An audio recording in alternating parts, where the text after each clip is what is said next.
Juan Bautista. Ang tagpo ng pagbabautismo kay Jesus ay ang panimula ng pagpapakita ni Jesus sa hustong edad sa publiko at pasimula ng kanyang ministeryo o misyon.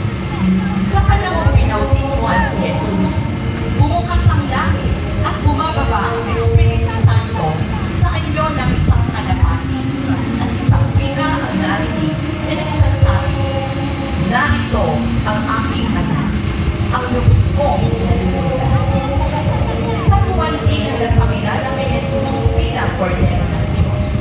Ang imahe ng pag-ibig niya kay Jesus sa Juan Bautista ay nasa pangangalaga ng bahay dalanginan nila San Juan Bautista at San Juan Evangelista ng layo ng Palibad.